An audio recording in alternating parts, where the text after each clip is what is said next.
Salam Pertanian. Halo Praktikan, perkenalkan saya Nur Fitriana, Asisten Praktikum Pengenalan Pertanian.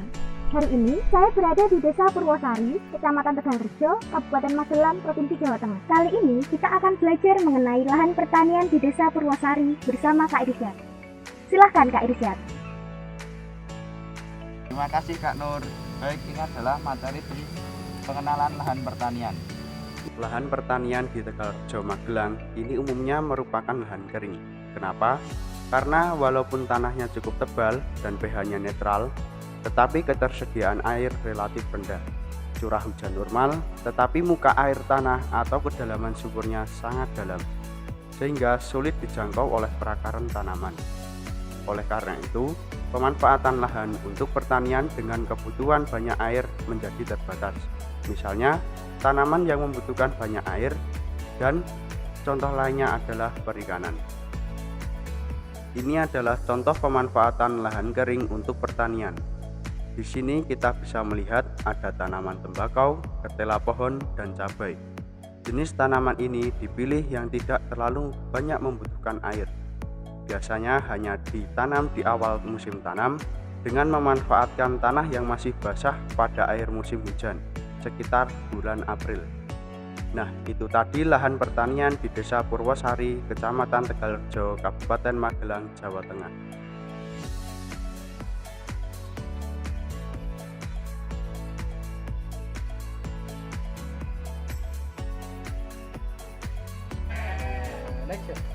Terima kasih Kak Irsyad. Selanjutnya kita akan belajar mengenai aspek sosial ekonomi masyarakat di Desa Purwosari bersama Kak Najla. Terima kasih Kak Nur. Halo adik-adik praktikan pengenalan pertanian. Di sini kita akan belajar tentang kondisi sosial ekonomi masyarakat di Desa Purwosari bersama Mas Rendra Syahdan Mahmudin, peternak milenial. Halo Mas Re, selamat siang. Halo Mbak Nasla, selamat siang. Apa kabar Mas? Alhamdulillah. Jadi gini Mas, kita ini pengen tahu nih, apa yang membuat Mas Re tertarik untuk menekuni bidang pertanian? Apa nih Mas alasannya? Alasan saya menekuni bidang pertanian adalah karena saya memang dari sekolah menengah kejuruan, saya sudah sekolah di pertanian dan S1-nya juga dari pertanian, dan saat ini saya sedang menempuh S2 di Teknik Jakarta jurusan Teknik. Dan selain itu juga memang saya melihat prospek di bidang pertanian ini kedepannya sangat baik sekali, karena semakin banyak orang yang tidak menggeluti bidang pertanian, maka itu menjadi kesempatan bagi kita untuk bisa mengambil peluang. Oh begitu ya Mas, jadi tadi kan ada alasannya dari prospeknya kan sangat bagus sekali ya Mas. Iya.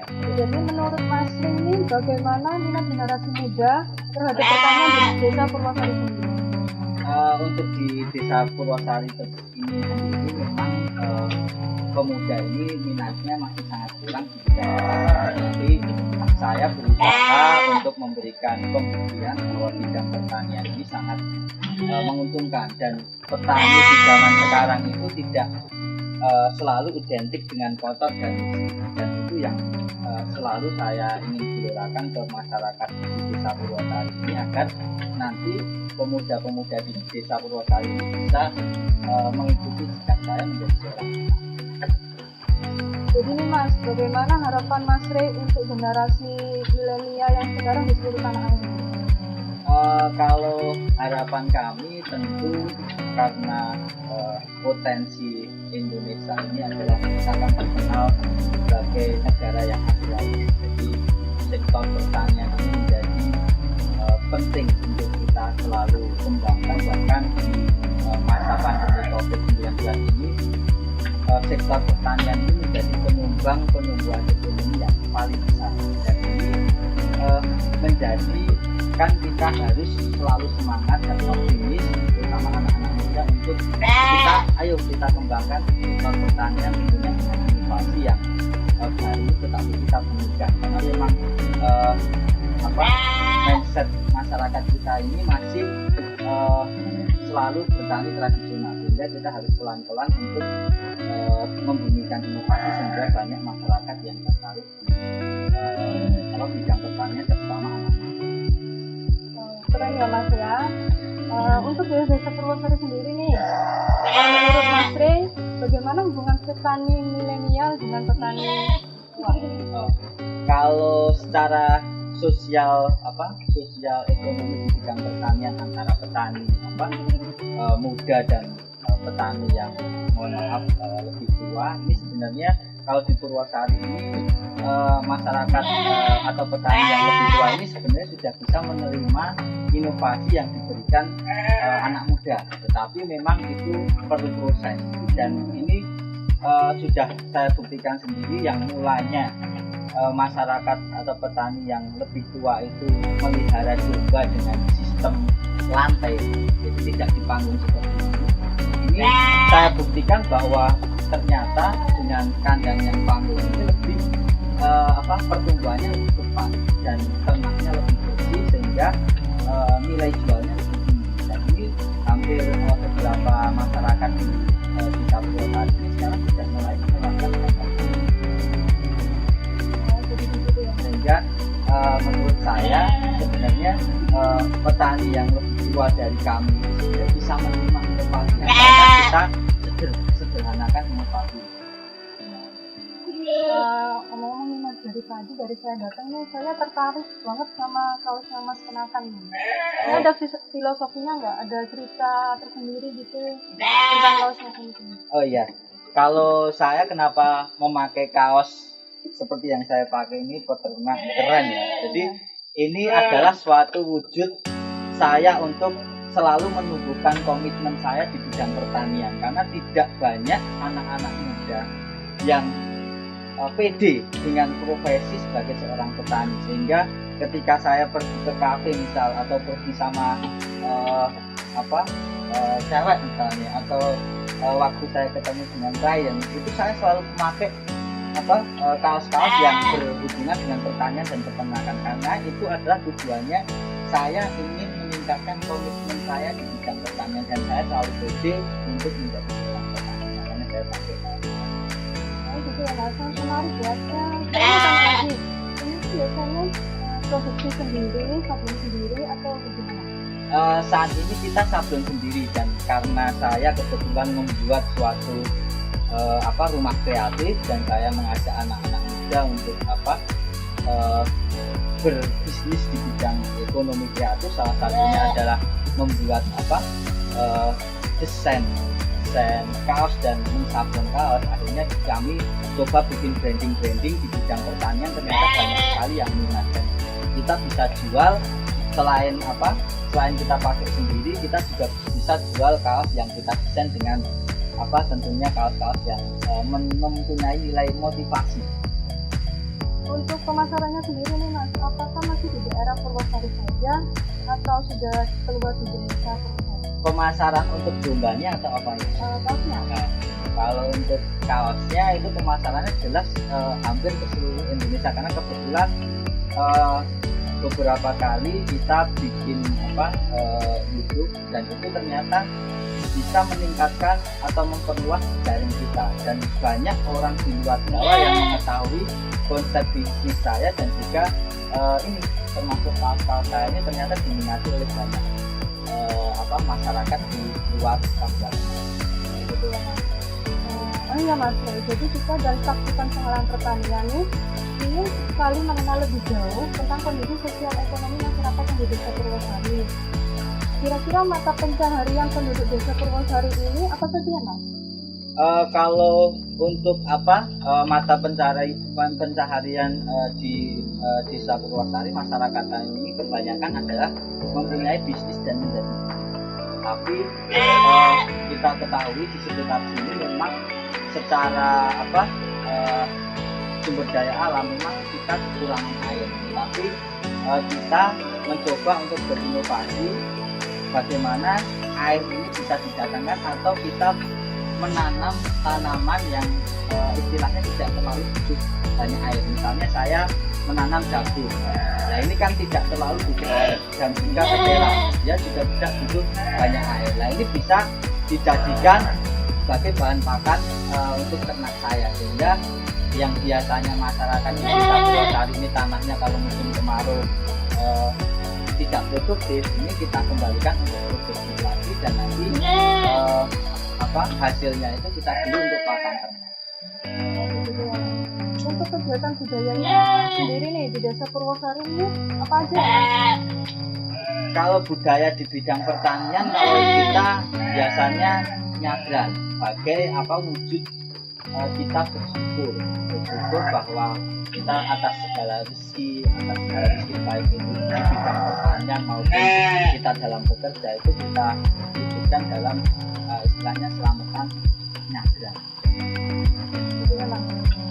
Untuk kegiatan budaya di Nah, ini Mas, kalau misalnya di tempat lain kan masih ada upacara adat nih yang berkaitan dengan pertanian. Misalkan di Desa Sidoarjo, Kecamatan Blirong, Kabupaten Kebumen itu ada tradisi titipan tanaman padi. Nah, di Desa Purwosari sendiri ini apakah masih ada acara adat seperti itu atau tidak? Kalau di Purwosari ini untuk adat titipan padi ini sudah tidak ada, karena memang di Purwosari ini bisa menanam padi ketika memang turun hujan lebat, dan itu karena memang tadi saya sampaikan kondisi alam atau kondisi di lingkungan di Desa Purwosari ini kan memang tak ada hujan, jadi air itu hanya ada ketika musim hujan. Terima kasih ya Mas Rey telah berbagi ilmunya seputar kondisi sosial ekonomi di Desa Purwosari ini. Semoga ilmu yang Mas Rey berikan bermanfaat untuk generasi.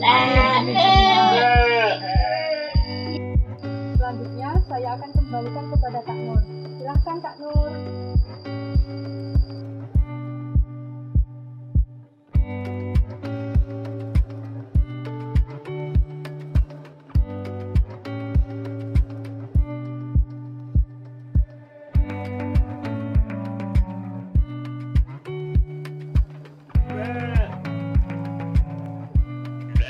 Oke, selanjutnya kita akan belajar mengenai beternak kambing bersama Kak Wahyu. Silahkan Kak Wahyu.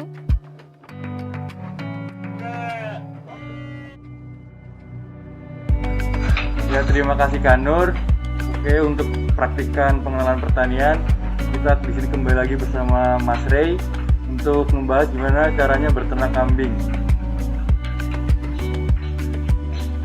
Jadi di sini tuh kira-kira udah berapa lama mulai berternaknya?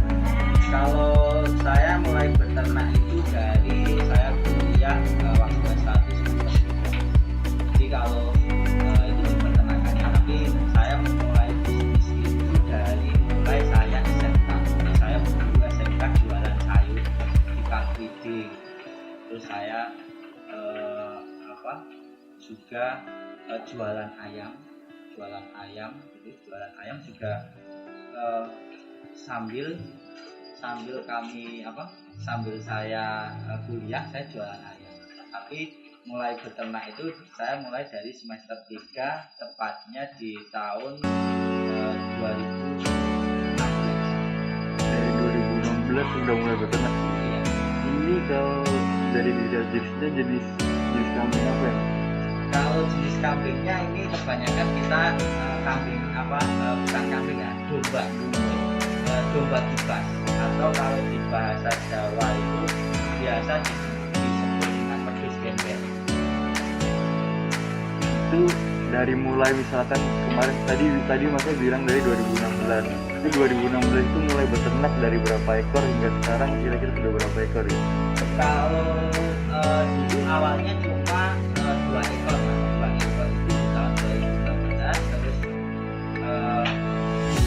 selama saya jalan 3 bulan saya riset pakan itu pakan apa yang bisa kita gunakan di dalam budidaya yang lebih efisien dan minimal tenaga kerja, tapi tetap bisa menguntungkan lebih besar. Nah, ini ternyata kita menemukan pakan kering, dan waktu dalam jangka 3 bulan itu ternyata kita sudah coba pinjam modal dulu dari bank itu 50 juta. Terus kita coba ternyata dalam satu periode itu menguntungkan, dan itu saya kembangkan terus sambil saya cari investor. Untuk saat ini itu kita sudah mengelola hampir 700 ekor dari bidang ayam.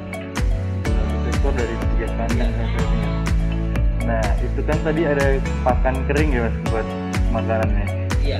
Itu emang jenisnya namanya pakan kering atau ada apa penggolongannya lagi gitu? Jadi kalau masyarakat atau petani yang tradisional kan budidaya ternak domba itu mesti yang sistem ngaring. Nah kalau sistem ngaring atau cari itu paling satu orang itu hanya bisa sekitar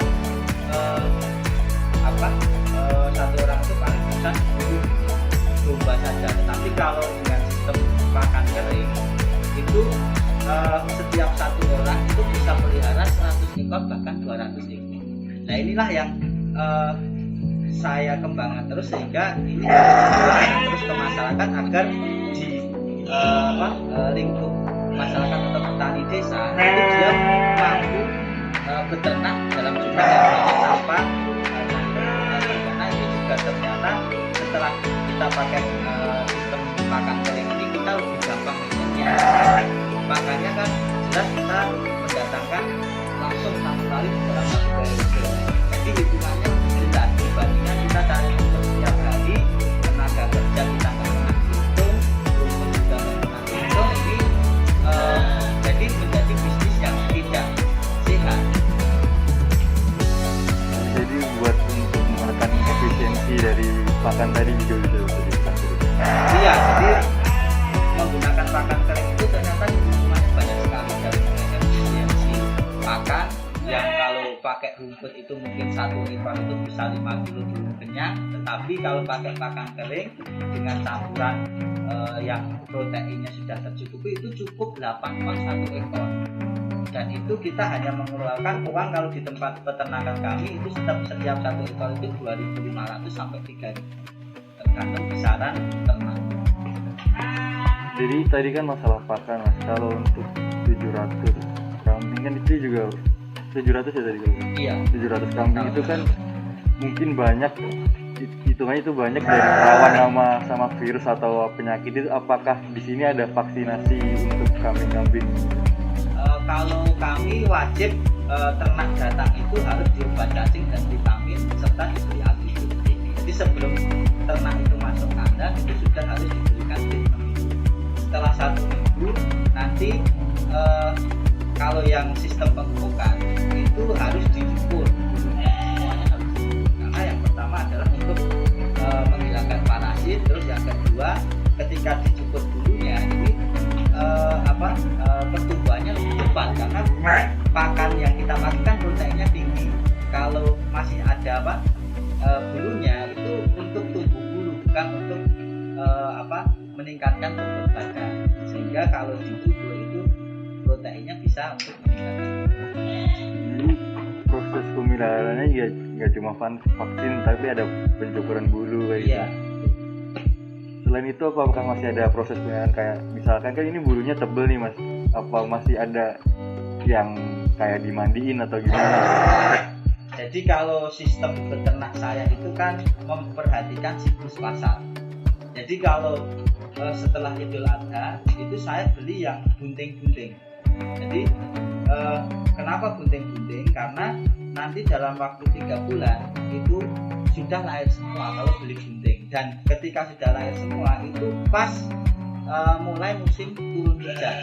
Dan itu banyak petani yang membutuhkan bakalan atau bibit dan juga indukan untuk dipelihara selama 1 tahun bahkan 2 tahun ke depan. Dan itu menjadi segmentasi yang bagus untuk saya. Terus setelah saya beli buntingan baru beli yang kecil-kecil seperti itu mas, itu untuk sate.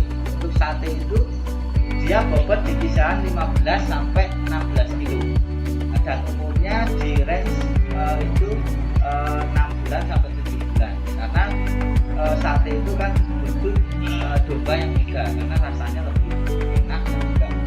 Terus ketika sudah 2 kali periode yang untuk sate itu baru saya membeli untuk persiapan Idul Adha. Jadi yang jantan-jantan mas, jantan-jantan kita hamil 4 bulan itu sudah beli untuk persiapan Idul Adha. Kenapa kita membelinya waktunya masih 4 bulan. Kenapa kita beli? Karena ketika kita beli di Hamil 4 bulan itu harganya masih rendah. Jadi misal kita beli di harga 1.500.000 itu bisa 4 bulan ke depan itu bisa 2,5 sampai 3 juta. Karena selama 4 bulan itu yang pertama secara bob, misalnya nih jogrok atau badannya sama, itu antara bulan Hamil 4 bulan sama Idul Adha itu sudah harganya beda, ditambah pertambahan bobot badan. Nah ini tentu akan lebih meningkatkan pendapatan kita, sehingga saya memilih jangka waktu yang lebih panjang. Tapi tidak menutup kemungkinan misalnya kayak saya yang dapat pesanan dari lembaga zakat kayak Lajis, Basnas, Baju apa itu kan belinya timbangan. Nah itu saya beli Hamil 1 bulan, terus saya ambil pakan yang bagus untuk mencapai bobot yang diinginkan. Jadi tadi maksudnya itu kan ya menjelaskan masalah gimana segmentasi pasar kita di sini, ada yang dari domba, yang dari sate, dari kurban sama lembaga. Itu kan udah dimasukin ke sini baru dikembangkan. Nah itu kan masnya mencari pasarnya. Nah dari mana masnya itu dapat domba-domba ini untuk dijual lagi? Jadi kalau untuk domba yang kita pelihara itu yang pertama adalah karena tadi mas salah satu segmentasi kita adalah petani langsung, itu kita memberikan jaminan kepada petani tersebut untuk ketika anakan itu bisa kita beli, sehingga ini akan menjadi sistem atau keberlanjutan antara saya dan petani. Dan petani tentu akan lebih harganya lebih mahal dibandingkan menjual ke pasar, karena segmentasi saya tadi saya sampaikan adalah ke warung sapi. Jadi kalau warung sapi itu jelas kan memutus banyak rantai, tapi kalau dijual di pasar kadang kan rantingnya aja bisa memotong hampir 100 sampai 200 kilo per ekor. Saya kan itu memotong rantai pemasaran. Jadi ngomongin masalah pasar ya mas, tapi kalau misalkan di sini sendiri tuh ketenaga kerjaannya di sini tuh kira-kira jumlahnya ada berapa? Kalau keseluruhan kami hanya punya 7 tenaga kerja, karena tadi saya sampaikan ini di kandang ini aja ini ada kapasitas 100 ekor dan sapi 7 ekor itu hanya digunakan ini sapi 7 domba kapasitas 100 ekor itu hanya tenaga kerja. Kan itu dari sebanyak ternak banyak itu kira-kira untuk 7 orang itu pembagian tugas atau job desk-nya buat bekerja itu gimana?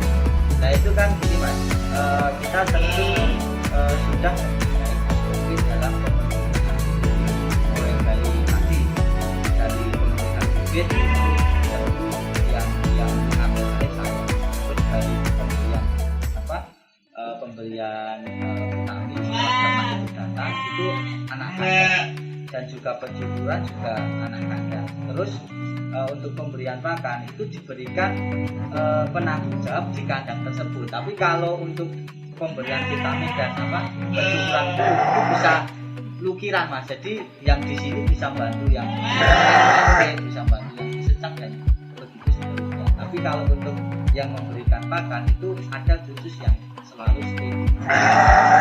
Jadi ada penanggung jawab pakan sama bisa kita job ganti-ganti gitu kan? Iya.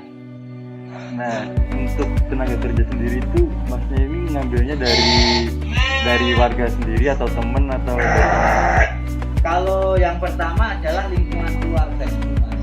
Misalnya saya punya ponakan, terus anaknya mantu saya, kalau sudah tidak ada, nah itu baru saya mencari tenaga kerja di lingkungan tempat saya punya kandang. Misalnya yang di Karyangkring itu saya tidak ngambil dari tempat tinggal saya, tapi dari lokasi terdekat di kandang. Nah ya itu tadi dari cara masnya untuk mencari tenaga kerja ya. Nah kalau untuk sistem pemberian upah atau gaji itu gimana mas kira-kira? Kalau untuk pemberian upah itu kita ada sudah ada gaji pokoknya itu 1.700.000, tetapi ketika kita dapat pesanan akikoh atau menyembelih sate itu fee-nya setiap 1 ekor 20. Itu udah termasuk bonus ya berarti? Iya, bonusnya itu ketika motong jubah untuk akikoh atau untuk sate itu nanti fee-nya 20. Ini misalkan dari semua pasar, segmentasi pasar itu tadi, kira-kira pasar paling besar di daerah Masnya sini yang untuk dijual paling besar jumlahnya di mana? Kalau dijual paling besar tentu yang paling cepat itu ya sate, karena setiap hari kita harus menyiapkan 10 ekor. Nah 10 ekor itu katakanlah kalau sebulan kan harus punya 300. Nah kalau 2 bulan berarti kita harus menyiapkan 600 ekor. Nah ini kan harus kita membentuk mitra atau jejaring yang besar. Jadi ketika tempat saya itu nggak ada stok, itu bisa ngambil di tempat teman saya, sehingga konsumen yang sudah setia ini, nah ini tidak hilang. Jadi selain untuk beternak sendiri, Masnya punya mitra di teman-teman gitu, Mas? Iya, harus. Kalau seorang pengusaha itu kan harus punya banyak teman. Kalau saya katakan dukai bulane, itu kan penting. Karena memang di dalam bisnis itu tidak boleh kita merasa pintar yang pertama. Terus yang kedua adalah selalu merasa cukup dengan jejaring kita. Yang ketiga kita tidak belajar dari kesalahan atau kerugian yang kita alami, itu jangan sampai. Jadi kalau saya itu sering percaya dengan dan selalu percaya dengan keajaiban Tuhan. Jadi ketika Mas sudah datang ke sini itu, saya percaya bahwa Mas sudah itu akan memberikan rezeki kepada kita. Nah, itu prinsip saya, sehingga ketika kita bisa terlibat ini kembali lagi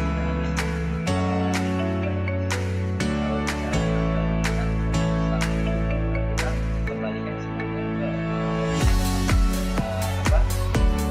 ke misalnya kita sudah punya tugas kita jangannya bisa saja, tapi kan kita anak muda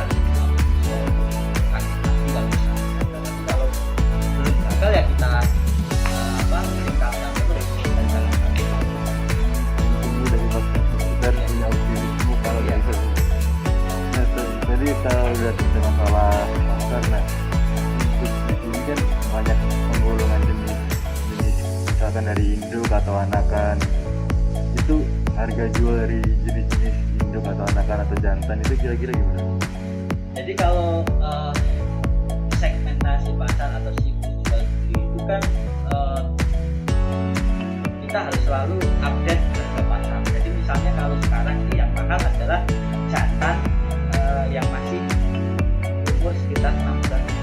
Jadi misal cuma baru muncul tanduk sedikit aja itu udah harga 3 juta, 1.300.000, 1.400.000. Ini yang saat ini mahal. Tapi kalau untuk betina putih itu kita beli di harga 1 sampai 2 juta. Terus kalau betina untuk sate atau untuk pemilikan sate itu kita beli kisaran harga 45. Jadi kalau yang sate itu kan Kalau masalah ini ada domba-domba kecil gini juga banyak minatnya Mas kira-kira? banyak, terutama petani, karena petani itu kan suka memelihara slogannya orang petani misalkan simpenan. Jadi tabungan ketika nanti anaknya mau sekolah atau nanti anaknya mau nikah itu bisa dijual. Nah ini biasanya mereka beli di yang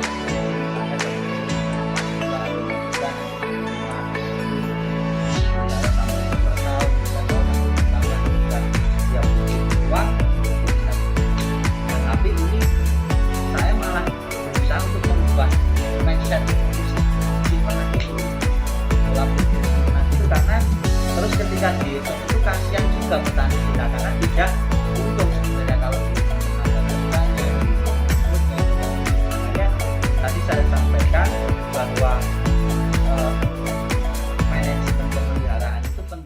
dan kalau bisa kita pakai pakan elek karena memang ini bisa mengefisiensi dari mulai tenaga kerja, pakan dan lain sebagainya. Dan kandangnya itu panggungnya nggak harus yang mewah mas, dan maksudnya nggak harus yang pakai galvalum dan lain sebagainya. Ini mas udah bisa lihat, ini tempat saya itu pakai barang-barang bekas. Kenapa saya memakai konsep barang-barang bekas? Karena ini tujuan saya membuat kandang di sini adalah untuk ditiru petani. Jadi kalau saya bikin, mungkin saya bisa mas bikin kandang yang pakai galvalum yang misalnya kapasitas 100 ekor, harganya 100 juta, itu bisa mas. Tapi kan itu tidak terus menjadi pendidik lingkungan di desa kita. Itulah namanya kita, kalau saya memang tak niati yang pertama itu dalam bisnis itu yang saya mulai adalah bisnis sosial. Bahkan kalau saya mempelajari dari kita ya, perusahaan itu kalau berbisnis itu cari ruginya. Karena kalau kita cari ruginya itu, kalau rugi beneran kita nggak kecewa, tapi kalau untungnya ini harus benar-benar kita tanamkan. Kalau menjadi seorang pengusaha itu harus mentalnya harus dibentuk, terus jangan malu-malu menawarkan produk, terus kalau gagal jangan terus pesimis. Bahkan saya paling nggak suka kalau ada anak muda itu dia punya kemampuan tapi selalu bilang, wah aku ini lagi muda, saya itu nggak punya modal. Itu menjadi miris mas, karena sebenarnya ketika kita punya konsep bisnis yang baik, yang jelas, kita nggak punya uang itu bisa kok kita bisnis. Karena sekarang itu anak-anak muda itu seharusnya loh mas, itu adalah jual konsep. Karena sebenarnya di luar sana itu banyak orang-orang yang punya uang banyak tapi nggak dimanfaatkan karena dia nggak punya konsep bisnis. Nah ini harusnya anak-anak muda muncul di peluang itu. Kita bikin konsep bisnis yang bagus, kita tawarkan, investor masuk, kita laksanakan, kita dapat untung dari uang orang lain. Nah, ini tadi kan ngomongin masalah konsep bisnis sama gimana cara beternak domba ini mas. Jadi buat gambaran teman-teman semua dari Mas Rizky kan, tahapan-tahapan beternak domba itu kayak gimana? Atau cerita dari masnya aja yang dulu awalnya gimana sampai akhirnya sekarang bisa 700 ekor. Kalau tahapannya tentu yang pertama kita harus memahami karakter domba itu seperti apa. Itu misalnya di budaya karakternya seperti apa, terus treatmentnya harus dilakukan seperti apa yang tadi saya sampaikan, dari mulai pengobatan, terus pencukuran dulu, terus pengobatan secara berkala. Bahkan kalau breeding umur berapa sapih berapa hari sih harus dikawinkan lagi, ini harus dipahami betul. Terus kalau yang terpenting di dalam bisnis itu adalah kita memahami pasar. Ketika kita bisa memahami pasar, kita itu nggak harus menjual sendiri, bisa sendiri dari misalnya dengan Mas Yuda pulang dari sini punya konsep khusus untuk bikin ekor misalnya. Nah itu Mas Yuda itu nggak harus budidaya sendiri, tapi bisa ngambil di tempat saya dengan tinggal cari marketing untuk ekor yang masih segmentasi yang terbesar. Ekor itu misalnya nama jelas itu pasti ekor. Dan itu kalau di kota-kota besar misalnya kayak Aceh dan lain sebagainya yang Islamnya kuat, itu menjadi segmentasi yang besar. Dan dengan kita harus berharap bisa bisnis di bidang peternakan dan domba itu di hilirnya di pasar. Berasa ini ngomongnya makelar gitu. Nah, ya bukan makelar. Kalau makelar kan jenengan beli dalam bentuk hidup, jenengan jual itu. Tapi kalau itu kan jenengan beli dalam bentuk hidup terus diolah jadi sate, jadi kontek untuk dijadikan sajian agrikol. Nah itu beda. Jadi dari sekian banyak segmentasi pasar dari Mas Rizky sendiri yang memasarkan domba-dombanya, ini mau tanya Mas ini Mas, kira-kira keuntungan yang didapat itu ya gambarannya berapa gitu? Kalau untuk pembentukan itu kita per ekor itu bisa sampai 100 per ekor. Jadi kalau dalam 2 bulan itu kita pelihara. Kalau domba itu harus bicara kuantitas. Kalau hanya sedikit itu lebih. Tapi kalau banyak, misalnya kita punya tapi kalau breeding itu bisa lebih, tapi kuantitasnya itu kita rendahkan karena kapasitas kandangnya kita itu tentu akan kalau dikasih breeding kan harus semuanya berjuang. Kalau terlalu padat kan nanti kalau lahir bisa mati ke izin. Terus kalau di Idul Adha itu lebih besar lagi, bisa 3 kali lipat bahkan 4 kali lipat dari keuntungan biasanya, karena itu momen yang sangat kita itu momen yang paling penting dalam usaha itu adalah. Jadi kalau bisa apa dan rata-rata ya kalau itu ada itu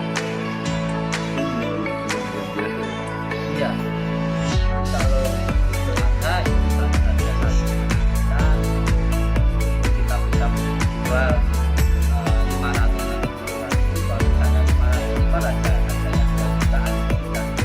500 itu ada harganya 2 jutaan bisa bukan cuma saya sendiri tapi bisa jadi saya bisa menjual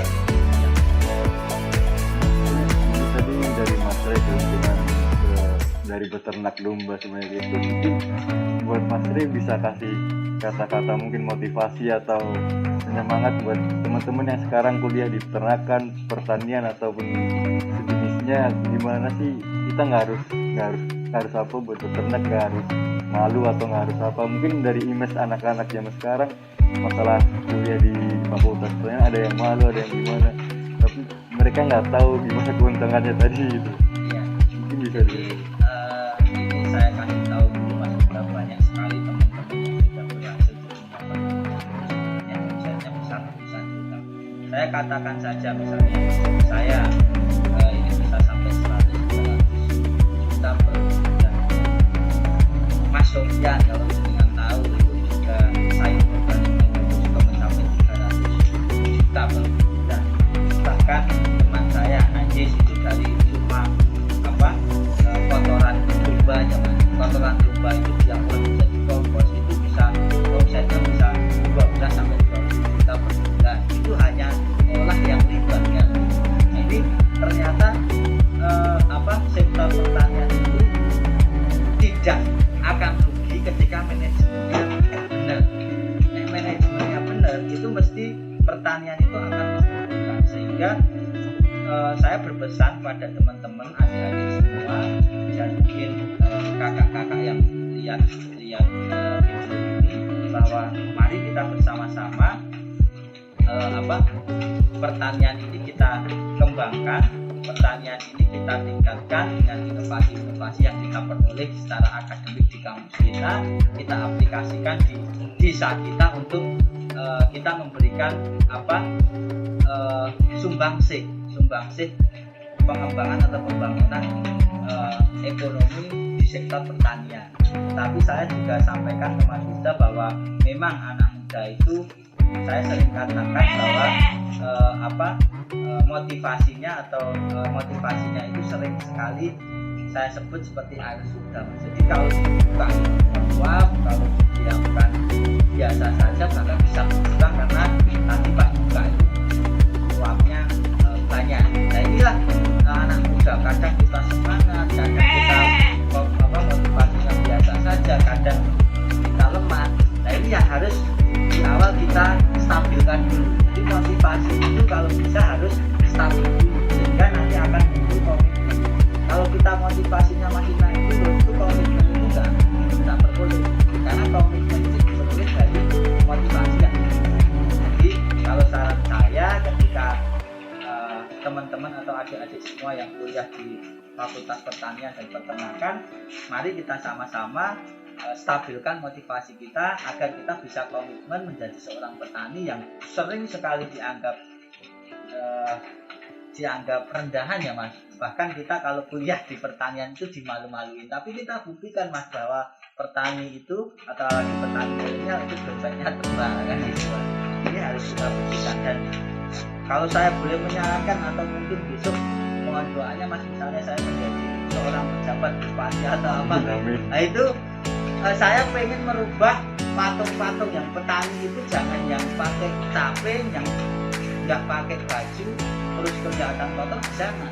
Itu kalau bisa dibuka semua, ganti mas-mas yang ganteng ini pakai jas terus pakai laptop dan lain sebagainya. Karena ini secara tidak langsung itu membuat image petani itu yang lihat patung itu, apalagi anak-anak itu nggak pakai baju ini harus kita rubah.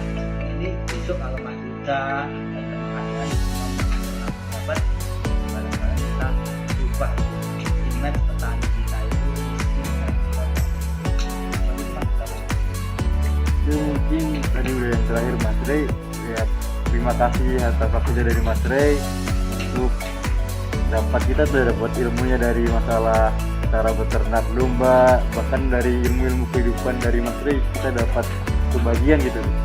Nah, terima kasih lagi untuk Mas Rey, dan selanjutnya saya kembalikan ke Mbak Nur selaku.